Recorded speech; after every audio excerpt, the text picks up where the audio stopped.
La destinée. La destinée, oui. La destinée, oui. La destinée, ça c'est quelque chose. Hein. C'est un corps. Hein. Tu as un corps physique, tu le vois. Tu as un corps de destinée, mon ami. Ta destinée, elle est écrite dans la volonté de Dieu. Et c'est quoi ta destinée? Mais c'est la tienne. T'entends? La tienne à toi. Si je te prends ta destinée, ben t'as plus rien. Je t'ai tout volé. T'es un mendiant, un esclave. Tu vas faire tout ce que je te dis. Tu vas obéir, t'as plus rien. Tu vas te raccrocher à n'importe quelle branche. Le psaume de l'archange. Lui, il a parlé après la mort. Moi, je peux vous dire que c'est un torrent ici. Hein. Ici, c'en est un torrent. Hein, tu passes à la machine à laver, là. Et là, tu sors de là, mais tu sais plus où t'es. On te dit n'importe quel travail. Tiens, prends ça, gagne de l'argent comme ça. Et tu fais tout ce qu'on te dit. Moi, j'ai été affolé de voir ce que les gens ils étaient capables de faire hein, pour un peu d'argent. Ça fait peur. Vous savez, l'expérience de Jésus, prosterne-toi devant moi et le monde entier est à toi. On n'a pas arrêté de nous la faire, de nous dire de nous agenouiller, nous excuser d'exister. Vous vous rendez compte qu'il y a un homme qui s'est immolé dans la MPE, je ne sais plus comment ça s'appelle maintenant, les recherches pour l'emploi. Pôle emploi. Ah, il s'appelle Paul maintenant, avant il s'appelait Rémi. Bon, ben, il change sans arrêt de nom. Hein. Alors, Paul, le prochain, ça va être Pierre. Pierre cherche du boulot. Jean-Jacques en a peut-être trouvé. Écoutez, bon, il y a Rémi et Paul. 2 amis pour la vie. Ça pourrait être une série. Alors après, vous avez ça. Vous avez... Non, mais c'est des artistes. Hein. Alors, c'est très beau, c'est très poétique. Alors après, vous avez votre destinée, c'est-à-dire l'ange dans ta vie. C'est lui le gardien de ta destinée. C'est l'ange. C'est l'ange qui doit te dire qui tu es. C'est même pas un homme. Hein. Après, tu as ton âme éternelle, immortelle, et après, tu as la semence de l'esprit, tu as Dieu. Ça, il faudrait... Alors là, tu as la structure entière de l'homme, la terre ici, ton corps de terre et tous les mondes. Quand tu t'incarnes, alors Jésus, il a dit, hein, délivre-nous du mal, ne nous soumets pas en tentateur, pardonne l'offense, donne le pain quotidien, sur la terre comme au ciel, que ta volonté soit faite, que ton règne vienne, que ton nom soit sanctifié, Père. Vous le transposez dans ta vie, et vous l'avez exactement la même chose. Le corps physique, le corps d'eau, le corps d'air, le corps de feu, et ainsi de suite. La destinée, la conscience, dans la droiture, et c'est là que tout se joue, c'est là que tu vas être fécondé. Et les femmes amenaient ça aux hommes. Et les hommes, en fin de compte, conduisaient, le Père conduisait dans les mondes supérieurs. Ou alors les hommes ont asservi tout ce qu'on donnait les femmes, ont asservi les femmes, et ont asservi tous ces mondes. Alors les femmes, elles dansent, et elles amènent les énergies les plus pures. Et les hommes arrivent, ils prennent tout ça, ils le donnent à des mondes pourris. Et ils engendrent des démons. Pour avoir la puissance d'écraser, de dominer, d'avoir le pouvoir. Comprenez? Mais après, on fait quoi? Ben, c'est fini. C'est fini. Après, les femmes, elles sont détruites. Elles ne sont même plus des femmes, elles ne savent même plus qui elles sont. Alors elles se disent, la seule façon de s'en sortir, c'est d'être des hommes. Et vous les voyez là, des tueuses. Hein. Parce qu'elles ne le sont pas. Donc en fin de compte, et voilà, tout est détruit. Les hommes, ils disent, ben zut alors, on fait quoi maintenant? Ben on devient des femmes. Voilà. Et voilà. Et après, ben ça devient n'importe quoi. Non? Mais regardez, mais c'est grave. C'est grave. Tout est détruit. Plus personne ne sait c'est qui. Les enfants, ils arrivent là-dedans, ils ne savent plus. Alors eux, ils sont complètement détruits. Parce que c'est toujours les petits qui prennent. Hein. Les enfants, ils sont détruits. Ils essaient de s'en sortir. Il y a la fureur qui commence à rentrer, parce que vous verrez dans les générations futures. Hein. Alors on va calmer tout ça avec des médicaments, de la psychologie, puis à la fin, ben, on va enlever les sentiments. Plus personne ne va avoir de sentiments. Et puis, on va devenir très très dur, et ça va devenir un monde sans âme. Alors, comment ça se passe? Tu arrives à zéro, et tu as toute l'eau toute l'hérédité de tes parents qui est là, sur toi. Et tu ne peux pas faire autrement. Parce que là, tu es séparé de tes parents, surtout à 28 ans, mais en réalité, tu ne peux pas être séparé. Parce que si tu vas dans le monde de la mort, tu vis avec eux. C'est le même esprit qui passe de génération en génération. Et en fin de compte, qu'est-ce que c'est les premières années de 0 à 7 ans? Eh bien, les premières années de 0 à 7 ans, en fin de compte, qu'est-ce qui se passe? Eh bien, on fait rentrer à l'intérieur de toi la marche, de bouger, de regarder, de manger, et tu fais tes premières expériences. Mais ce serait tellement long à tout vous expliquer, parce que c'est tellement clair pour moi tout ça. Regardez avant, vous aviez les mamans à la maison, qu'est-ce qu'elles faisaient? Elles te donnaient à manger, maintenant c'est Findus. Findus, qu'est-ce que c'est? Sans arrêt, ils augmentent les profits, alors ils te mettent cabillaud. Oui, mais ce qu'ils ne te disent pas, c'est que c'est les arêtes, les intestins et la peau. Les yeux et tous les déchets qu'ils ont mixés dans une espèce de pâte qu'ils ont congelé. Et après, ils le reconstituent, ils te le balancent et ils disent 100% cabillaud. Oui, 100% de déchets de cabillaud. D'accord? Jamais ta maman, elle aurait fait ça.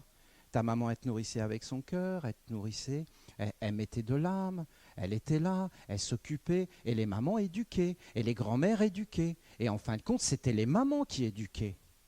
Maintenant, c'est qui éduque? Et qui forme? Et qui transmet l'âme? Et quelle âme on transmet? Regardez le cordeau. Éveillez-vous. Regardez. En réalité, qu'est-ce qu'on fait? Vous avez le corps physique et on fait entrer dedans une hiérarchie, c'est-à-dire un être qui va obéir à la structure en place. Vous avez des hommes et vous avez des ministres, c'est-à-dire un corps qui est fait avec des préfectures, avec des choses, et à l'intérieur, c'est des incorporations d'esprit, de génie, avec des égrégores qui gouvernent. Et toi, à l'intérieur de toi, tu es regardé et détecté. Est-ce que tu vas pouvoir servir la structure en place? Si tu peux servir la structure en place, pas servir ici, hein. On ne te demande pas d'être conscient. On te demande de taire et d'obéir. Et on te fait miroiter quelques miettes que si tu es gentil, on va te les donner. Si tu n'es pas gentil, on ne te les donne pas. Et en fin de compte, on fait rentrer un être à l'intérieur de toi. Voilà. Ce que les enseignants ont toujours su. Et cet être, c'est un serpent. Ce que Jésus dit, délivre-nous du mal, ne nous soumets pas au tentateur. Le serpent rentre à l'intérieur de l'homme, et ce n'est pas l'homme qui vit, mais c'est le serpent. Aujourd'hui, c'est tellement fort, parce que ce serpent, ce qu'il adore, c'est l'éducation qu'on donne. C'est-à-dire, il va rentrer dans l'intellect, et en fin de compte, il va apparaître, ici, à 21 ans, avec un gros intellect. Parce qu'à 21 ans, ça y est, on sait tout. Hein. On sait tout sur tout. Vous ne me croyez pas de ce que je vous dis, mais allez dans un café, allez dans un bar, allez écouter les gens parler. Ils vont vous parler de la politique, de tout ce qu'on raconte à la télé. Ils ont des opinions sur tout. Ils savent tout. Leur vie, tout ça. Et après, ils vont tout doucement mourir. À un moment donné, s'il plaît à Dieu, si c'est possible, ils vont s'éveiller. Et là, ils vont se dire, oh, mais on m'a tout volé, j'ai pas vécu, la vie est tellement courte, j'ai rien fait de moi-même, mon être véritable à l'intérieur. Non, non, à l'intérieur, il n'y a rien. Il va mourir, il va continuer, il va rencontrer ses esprits, il va être dedans, dans des espèces de mondes. Comme dans un sommeil, il va vivre. Hein, dans un sommeil, dans un rêve, avec des mondes, et il va se réincarner.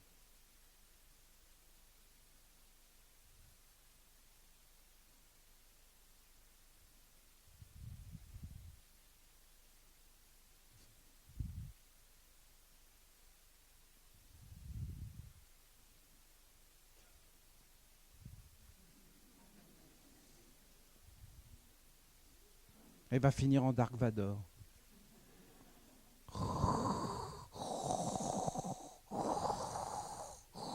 Mais connecté. Hein. Allez. Vous avez vu les dernières publicités? Soyez mobile. Soyez mobile. Parce qu'avant, mobile, c'était de marcher. On est mobile, les gars. Non, non, mobile, ça veut dire soyez mobile avec votre ordinateur. C'est votre ordinateur qui compte vous, on s'en fout. Mais si votre ordinateur n'est pas mobile, vous êtes une merde. C'est-à-dire, vous êtes ce que vous êtes. Non, mais soyons clairs, soyez mobile. On se fait insulter partout, tout le monde rigole. Hein, c'est incroyable. Hein, on nous dit que notre ordinateur est beau. Oh, tu as un très bel ordinateur. Est-ce que nos deux téléphones peuvent s'embrasser? Oh, c'est une nouvelle application. Oh, oh, oh oui, je le sens bien. Oh, ton téléphone vibre. Oh, puis je ne vais pas rentrer là-dedans. On peut faire des trucs avec les téléphones en mode vibreur. Hein. Oh ah non, mais ça sert à tout, ces appareils. C'est incroyable. Hein. Non, mais vive le monde moderne. Bon, allez, je vais essayer de me concentrer. Écoutez, c'est plus fort que moi, je suis désolé. Mais non, mais quand je vois tout ça, j'ai envie de rigoler. Je suis vraiment désolé. Écoutez, je voudrais être sérieux. Vous comprenez qu'il y a quand même un côté sérieux de ce que je vous dis, hein, je vous dis. On est d'accord, vous m'en voulez pas? Vous me pardonnez? Bon, je dirais quand même 3 pater et 4 ave.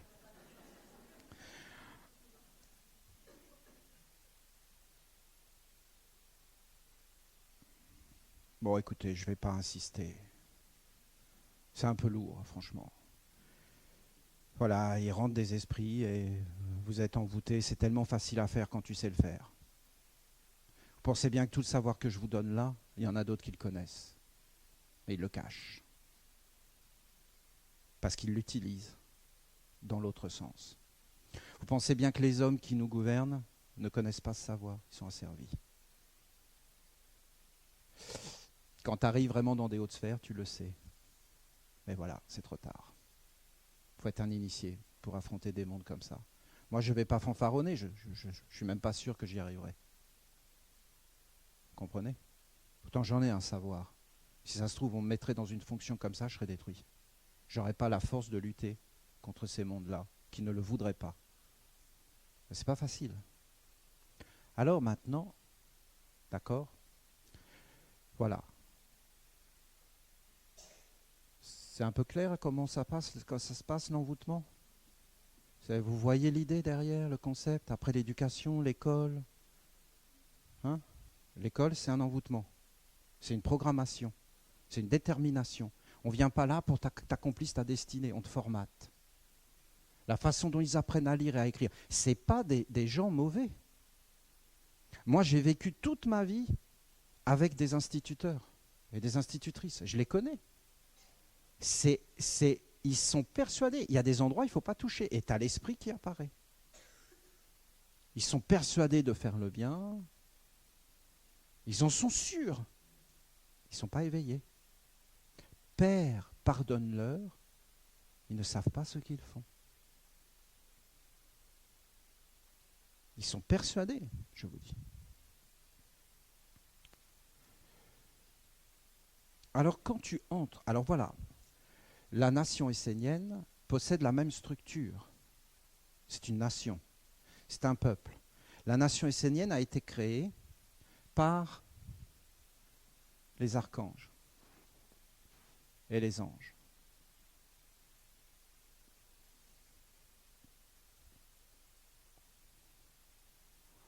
Et il y a une alliance. Et il y a un passage de l'eau qui a été fait. Parce qu'en réalité, quand tu as 28 ans, normalement, tu te présentes les 4 corps, le nom de la mère, et on t'enlève le serpent. Et je vous parlerai, moi, comment ça s'est passé. Ça vous plairait, ça, que je vous raconte mon initiation? Je sais